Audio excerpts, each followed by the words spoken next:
The Brat Remix album is finally here. I'm so excited. I'm gonna listen to it now and give you all my thoughts as we go along through the album. I can't wait. I'm gonna press play now because I'm about to scream. 360 with Robin and Young Lean. A++++.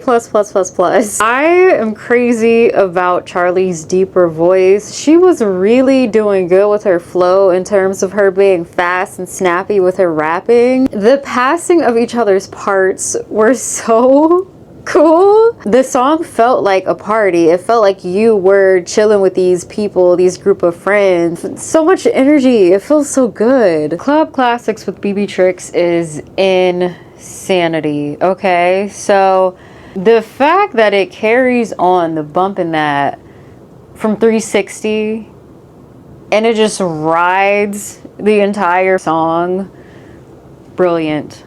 Just brilliant. Amazing. The production is so spunky and just kind of punchy and aggressive a little bit. And it's also very spacey and roomy somewhat. And there's 365 sprinkled in there too. The chorus is crazy. I love the Brat's mention. This song is all you need in a club to have a good time. If I was going out clubbing, I would kill to hear this song because it's that energy. It's that party energy. And the slow down, who the fuck are you? I'm a brat when I'm bumping that as the song ends. Cherry on top. It's, oh my god, I'm gonna keep saying it's so good, but honestly, I'm being real right now. Oh my god. Sympathy is a Knife with Ariana.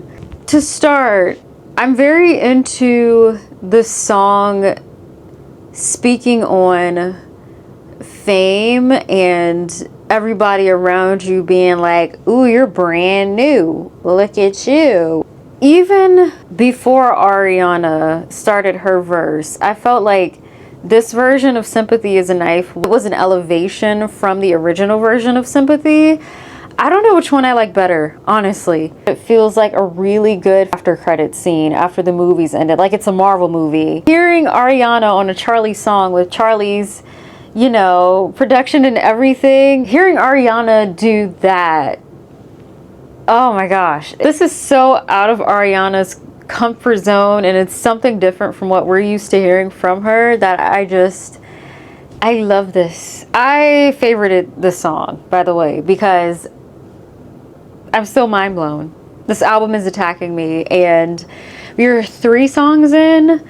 I have to paint a picture with, I might say something stupid. Well, I have to start by saying I fell in love instantly with the start of the song and that piano and that calmness. I thought it was interesting how we went into this song like that, coming off of Sympathy is a Knife. We've partied, we're coming home and dealing with the aftermath of people talking shit, I guess, at that party and whatnot, you know, in the celebrity lifestyle, paparazzi, whatever, people gossiping, all that. And now we're in the house and we've grabbed a blanket and a cup of tea and we're sitting on the couch and we're just thinking and having a reflective moment coming down from the party.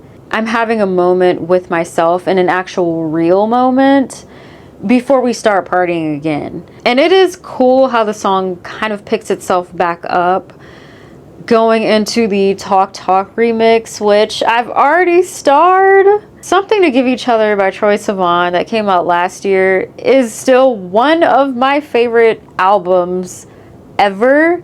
I listened to that album so much. I'm definitely adding Troy's other albums on to the 500 albums challenge that I'm doing. I'm practically married to Something to Give Each Other. So as soon as this remix dropped, I listened to it and I love everything about this song. Okay, hold on. I'm gonna listen to it again just to jot some general thoughts down because I will keep going and going and going about this song. So I'm gonna listen to it. I'll be back.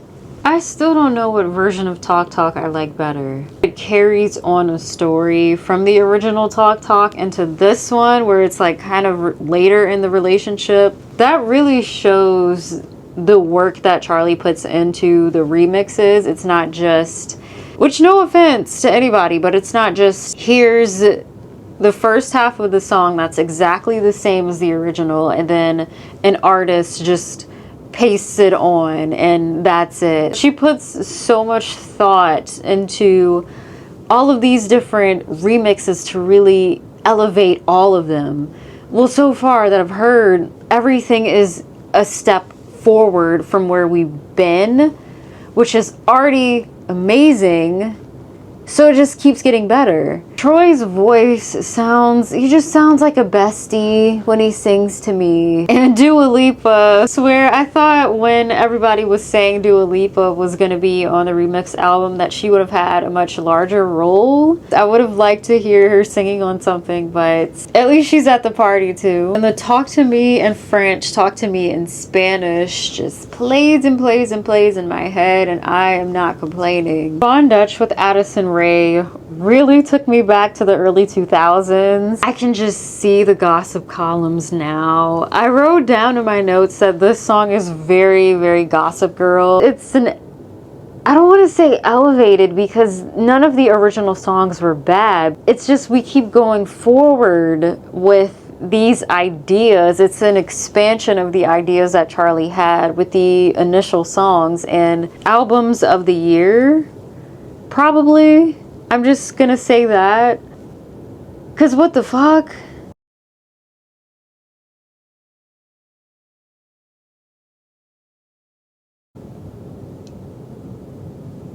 I can't even talk. The only two songs that I have listened to twice back to back have been Talk Talk because I'm biased, and the fucking Everything Is Romantic remix. The intro, when the song started, I was like, I missed the beat from the original, right? It's a great opposite though with how chill this is. It's a great mirror to the original version. But when Charlie started singing and the beat came in, I instantly got chills. Were those violins? And was that a Jersey beat? The runs in the song were angelic as hell. That's a funny sentence. And hearing the chorus, Everything Is Romantic, without the vocal effects, just stunning. Stunning. I love the original, of course, but just hearing it in this sort of way was just absolutely gorgeous to me. I favorited the song. It has my favorite lyrics.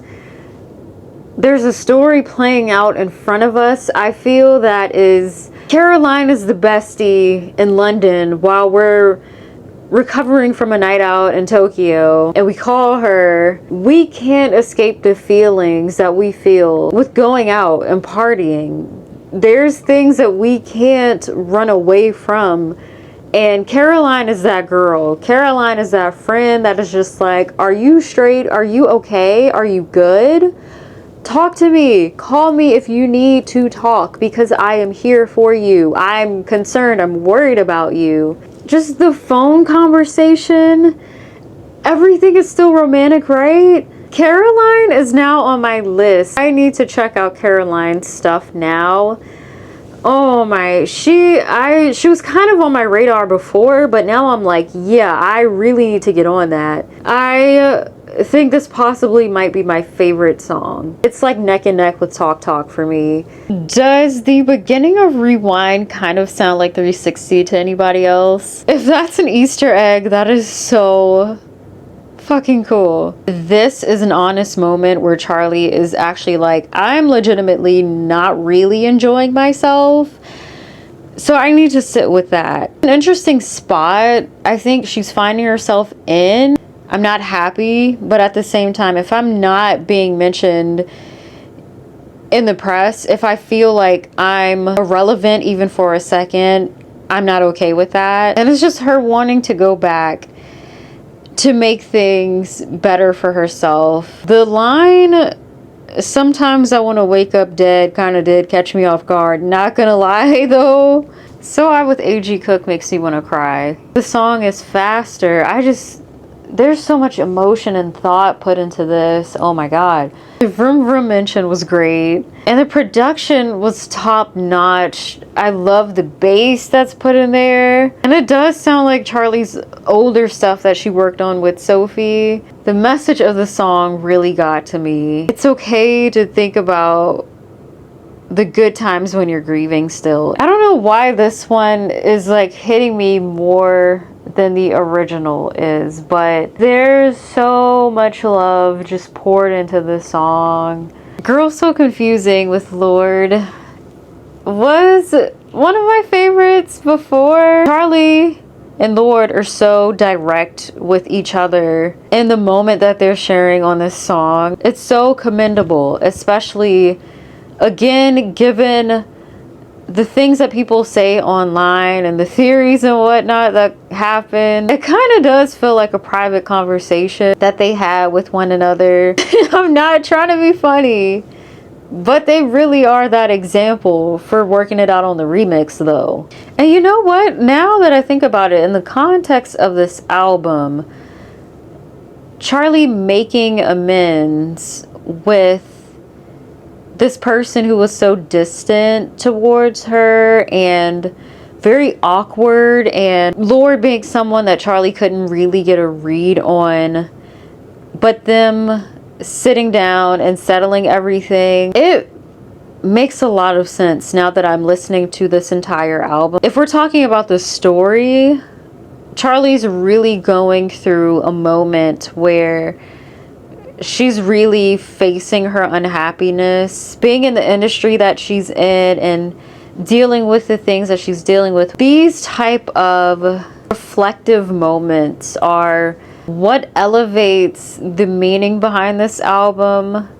from basics of we're here to have a good time to and we're looking inward and we're trying to make ourselves feel better and have a good time outside of partying. And I don't know if I'm reaching here, but that's just what I'm getting journey wise. I was really interested to see how the Japanese house was gonna fit on Apple. I know a lot of people were thinking that Ariana was gonna be on this song instead of Sympathy because Apple was blowing up on TikTok for a little bit. A lot of people were saying that that would have been a good opportunity to have Apple be a single with Ariana. But I gotta say, I think this was the best song for the Japanese house to be on. I really, really, really like the Japanese house. I do. And the style between these two artists worked out on this song in particular. The beginning felt very alluring, and it felt the most collaborative with their styles and the production. The lyrics did make me sad, but I'm glad this collaboration happened because it's kind of an out-of-the-box sort of thing, but I'm into it. I freaking knew that the back-to-back remix with Tinashe would have been a bop. As soon as the song started, I was like, I already knew because Tinashe is freaking amazing. I love Tinashe. Episode-wise, I think within the story, this is the episode where Charlie is focusing on work instead of partying. And Tinashe is that guest star, the amazing, amazing, amazing pop star that usually comes in on TV shows and is the greatest freaking star in the world. I think that's the role that Tinashe plays here. And she does it so good. The boom clap and 2 on mention. I'm happy. I'm really happy with this song. I want more from these two. I really do. Anything that they want to make together, I will happily take it. The Mean Girls remix. The original was one of my favorites on Brat. I think I'm gonna need time with this one, especially to get deeper into the lyrics. There's something deeper going on there that I can't quite get with just yet. The original version is kind of iconic to me, which is why I'm glad they kept in that badass piano riff because it's so just, it's a really great piano that's just going. And Charlie had to remind y'all that she can sing. She sounded so good on this song. But I still like the original Mean Girls better, which I've said so many times now. Thanks Hollywood, by the way. I just favorited I Think About It All the Time featuring Bon Iver. Bon Iver. I was so looking forward to this remix, given her speaking on when is the right time to have a kid and being scared of that window passing along in the first version. That had me excited and waiting for this one, and also listening through the album, that also made me even more excited. And it really paid off for me, if I'm being honest. I'm gonna go back to my reaching story mode again, but in terms of that, Charlie as a character, because I'm like, this is a TV show or a movie all of a sudden to me, but if we're talking about Charlie as the character within the album, this song is probably her admitting, I'm very scared. First of all, I'm really, really scared. And I do a lot of partying because I don't want to face myself. I don't want to face what's actually going on. I want to have a kid, but I don't know how to navigate that. I also don't know how to navigate not working and not being constantly brought up in the media. And time goes by so fast. When you're trying to map things out for your future, it can feel really intimidating because you're not supposed to stop when things start working. And the way she sung I Found Love, ooh. Bon Iver is great. I'm adding them to the list because I have not heard a thing as far as I know. So the cycle never stops with 365 featuring Shy Girl. We are still partying. We're going back to partying. We are never not bumping that. I knew Shy Girl was gonna eat. She has so much spunk and fire and attitude. It was perfect for this song. But we're still running away from what we need to deal with. That's why this song is so damn short. We're going, it's a cycle. It's a cycle. We're going back. We're gonna shove our feelings for later. We're in the club with Shy Girl. Guess with Billy.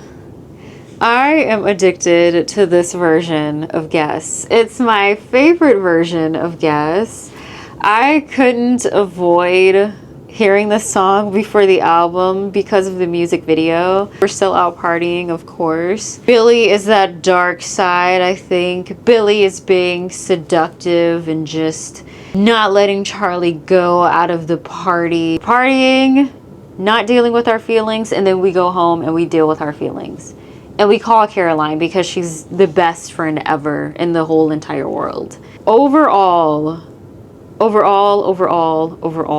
I have to say, pretty much album of the year. I need to buy the vinyl now if there is a vinyl version of this album. The creative genius of Charli XCX will never fail to amaze me. I did music reactions for a little bit on YouTube and I stopped because I'm a scaredy cat and I'm really afraid of copyright issues. And I thank that audience over there for introducing me to Charli, because Charli is literally music. Charli understands her vibe, her message, and how she wants to put that out into the world. Hyperpop queen. She just knows her direction and she knows her mission, and she's gonna just go for it and do a stellar fucking job at it. This albums of the year. This is top of the list for me personally. I've got some favorites, including Hit Me Hard and Soft. The remix album can stand on its own. Even if somebody's never heard Brat, you could still play them this version of the album and it would still hit just as hard. Y'all know story-wise it got me. I'm over here making up theories and everything. I want another season, if I'm being honest. I want a sequel. I want another one. But this is just incredible. Amazing. I can listen to it over and over again and procrastinate on adding more albums to the list. I'm just kidding. I'm not going to do that. for too long. I'll be back. I'm kind of in love and I need time.